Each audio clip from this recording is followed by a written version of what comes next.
You ever watch something unfold in golf and just feel something's wrong here? Because that's exactly where we are right now. Not with some random Monday qualifier. Not with a minor rules violation that'll be forgotten by next week. This is different. This is Wyndham Clark, the guy who just won his second U.S. Open.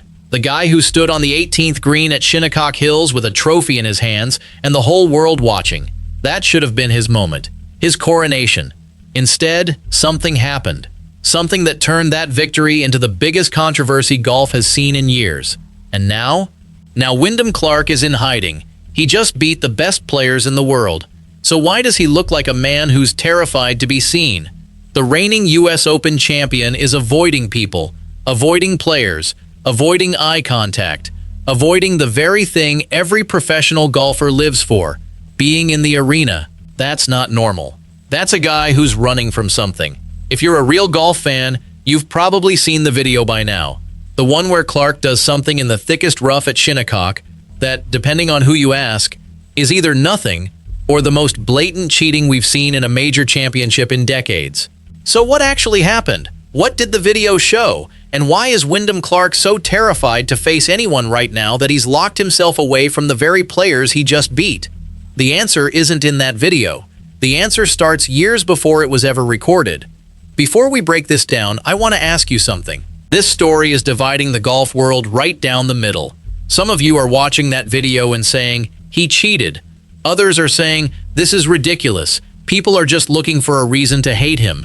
So I want to know where you stand. Drop a comment below. Tell me, do you think Wyndham Clark cheated at the U.S. Open? Or do you think this is just another case of the internet turning a small thing into a massive scandal? And if you're the kind of fan who actually cares about what's really happening behind the scenes on the PGA Tour, not just the highlights, not just the scores, hit that subscribe button. We're here to tell you what's actually going on. Now, let's get into it. So where does this story actually begin? Not at Shinnecock Hills. Not with that video. The real story started long before he ever held that U.S. Open trophy. This guy has always been wired differently. Not in the calm, focused way you see with a Scotty Scheffler, more like a pressure cooker with a faulty valve. Everyone in professional golf knows it. His talent was never the question. The question was always what happens when he loses control. The players know it. The caddies know it. The tournament officials know it. Even the clubs that host these events know it. Clark has left a trail of incidents behind him that most players would never dream of. Take Oakmont, for example. Oakmont Country Club. One of the most historic golf courses in America. A place where legends like Jack Nicklaus and Tiger Woods have walked. A place that oozes tradition. After a tough round in 2025, Clark walked into that legendary locker room, standing since 1903, and started smashing things. Locker doors, the kind that had been there for generations. He broke multiple doors. The club banned him. Not for a week, not for a tournament, until he showed he could control his anger. Oakmont told him essentially, you're not welcome here until you prove you've changed. A major winner barred from one of the most prestigious clubs in the sport. That doesn't happen by accident. And yet, even after that humiliation, the pattern didn't stop. It only got worse. Clark apologized publicly, said he did something terrible. But even in that apology, there was something revealing. He said he wished it could have stayed private. That's the pattern. It's never just one incident. Every time something goes wrong, the reaction is bigger than the moment deserves. The anger is hotter. The fallout is worse. There was the time at the PGA Championship when he threw a club so hard it bounced off his own sponsor's sign. There was the time he made a comment about Brooks Koepka that came off as bitter and jealous. There was the time he told a reporter the par 3 contest was good birth control, which left everyone cringing. They didn't start hating him overnight. They started hating him because he kept giving them reasons to. The fans noticed. They started turning on him in ways you don't see with most players. Not just booing, actual hostility, people celebrating when he makes a mistake, treating him like the villain. So when that video from Shinnecock surfaced, showing Clark pressing down the grass behind his ball in thick rough, the reaction wasn't measured. It was immediate and damning. Because everyone already had an opinion about Wyndham Clark, and that opinion wasn't kind. Now, we need to be clear. That video is still being debated. Some experts say it's nothing. Some say it's a clear rules violation. The PGA Tour hasn't made any official ruling, but the court of public opinion, they've already delivered their verdict. But if he's so innocent, why does he look guilty? Why is the defending US Open champion suddenly impossible to reach? Why is he refusing to face the very people he shared a stage with just days ago? That's the part that doesn't add up. Before we get to the video itself, we need to understand something. This wasn't the first time Clark's integrity has been questioned. Rewind to the 2024 Arnold Palmer Invitational. Clark was in thick rough on the 18th hole at Bay Hill. He took his club and pressed it directly into the grass behind his ball, right where everyone could see it. The video spread fast. The accusations came fast. He's cheating. Clark defended himself, said it was just a practice swing, but the damage was already done. But that was just the beginning. The next year it happened again. 2025, another Arnold Palmer Invitational. Another controversy. This time Clark was involved in a drop situation. TV replays showed his ball bouncing forward and spinning back into its own divot. According to the rules, that meant he was entitled to a free drop. The PGA Tour Rules Committee confirmed it. They officially cleared him. But the public perception didn't change. The same word kept popping up over and over again. Cheater. Even when the rules said he was innocent, the internet had already convicted him. Golf fans have long memories. And honestly, Clark hasn't exactly made it hard for them. Remember what happened at the 2025 PGA Championship? Clark threw a club in frustration, and it bounced off a promotional banner belonging to one of his own sponsors. Remember what he said about Brooks Koepka? Clark complained Koepka was trying to have his cake and eat it too, which might have been a fair point if Clark hadn't also received offers from LIV Golf. Remember the Masters Par 3 comment? Asked about not bringing his kids, Clark said, "As a guy without kids, this is great birth control." His girlfriend was standing right there. The camera caught her rolling her eyes. These aren't career-ending moments on their own, but together, they paint a picture of a guy who says the wrong thing, does the wrong thing, and seems completely unaware of how it looks. One bad moment wouldn't destroy most players, but for Clark, it's the final straw. Now, with the Shinnecock video, all of that history has come back to haunt him. People aren't looking at one moment anymore. They're looking at the pattern. Questionable decisions, outbursts of anger, comments that rub people the wrong way. When you put it all together, you get someone who's running on fumes. So let's talk about what actually happened at Shinnecock Hills. Clark was in the thickest rough you can imagine. The kind that makes even the best players in the world nervous. The kind that grabs your club and sends your ball flying in the wrong direction. He was standing over his ball. He took a few practice swings, testing the grass. That's normal. That's allowed. But then he did something else. He stepped behind his ball. He reached down with his hand, and he pressed the grass down, right behind where his ball was sitting. That's what the video shows, and that's what started this whole firestorm. Rule 8 of the Rules of Golf says you can't improve your lie. You can't improve the area where you're standing. You can't improve your swing path. But the rules also allow you to take practice swings to test the rough. You can feel the grass.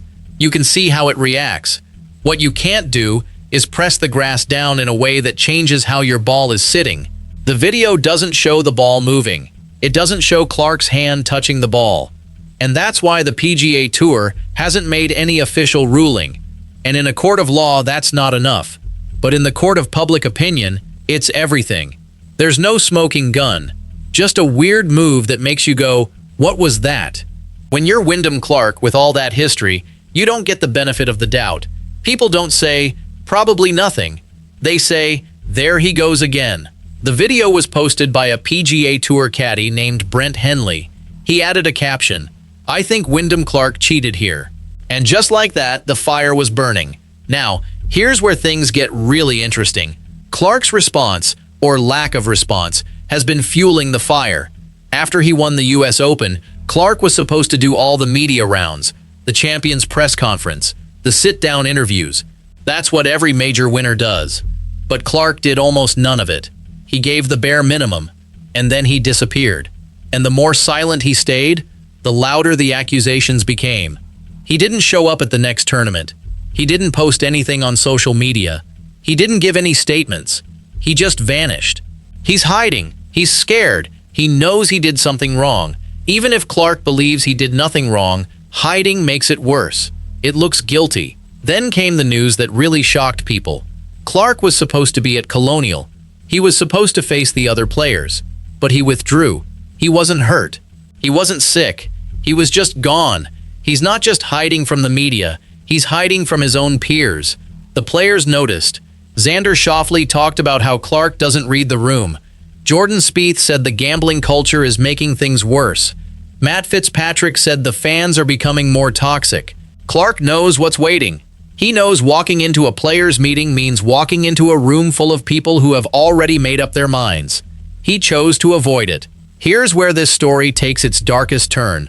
What we're seeing isn't just about one bad moment. It's about a guy pushed to the edge. The weight of all this, the accusations, the rage, the public hatred, it's finally breaking him. Remember Clark after Oakmont? He called it his dark phase. He talked about needing help. He agreed to anger management counseling. He said he wanted to change. But anger doesn't disappear overnight. It takes years of work, years of sitting with your failures and learning to accept them.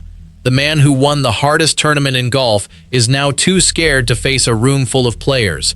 Clark hasn't had that time. Every time he tries to move forward, something pulls him back. Another accusation. Another viral video. The pattern keeps repeating. So now, here he is, two-time US Open champion, hiding in his hotel room, avoiding the people he should be celebrating with, avoiding the sport he gave his life to. What happens next? He can't hide forever. He has to come out eventually. Face the players, face the media, face the fans who've already decided he's a cheater. When that moment comes, will he be ready or will he break completely? Think about what's at stake. Golf is a sport built on trust, on honor, on players policing themselves. That's why we respect it. When a player calls a penalty on themselves, they're doing it for the integrity of the game. When that trust gets broken, or even looks broken, it damages everything. Clark is at the center of that storm. Whether he cheated or not almost doesn't matter anymore. The perception is already there. In the court of public opinion, perception is everything. The next time we see Wyndham Clark, it could be his redemption, or it could be his final downfall. The PGA Tour has to make a decision. Punish him, clear him, whatever they decide, it won't make everyone happy. But here's what I know. Clark has to come back. He has to stand in front of cameras and reporters and answer the questions. How he handles that moment will define his legacy. If he shows up with humility, honest about his mistakes, apologizes for the outbursts, maybe people will give him a second chance. If he stays defensive, blames everyone else, then this story doesn't end well. So where does that leave us? We've talked about the cheating accusations, the rage, the isolation, the Oakmont incident, the club throwing, the history that made people ready to believe the worst. We've talked about the video, the lack of response, the way he's hiding. But one question still hasn't been answered. Why is he hiding from the players? If Clark really believes he did nothing wrong, why not face everyone and say it loud and clear? That's what innocent people do. They don't lock themselves in hotel rooms. They don't let rumors spiral out of control. The fact that Clark is doing all of that tells you something is wrong. Something has broken inside him. Until he fixes that, nothing else matters. Apologizing for breaking a door doesn't fix the rage that made you break it. Apologizing for a bad comment doesn't fix the impulse that made you say it. Clark needs to fix the root of the problem, the anger, the frustration, the way he pushes everyone away when things get hard. Until he does, this cycle will keep repeating. Another accusation, another outburst, another retreat into hiding. Eventually, the people around him will stop forgiving. The fans will stop caring. The sport will move on without him. That's the real tragedy.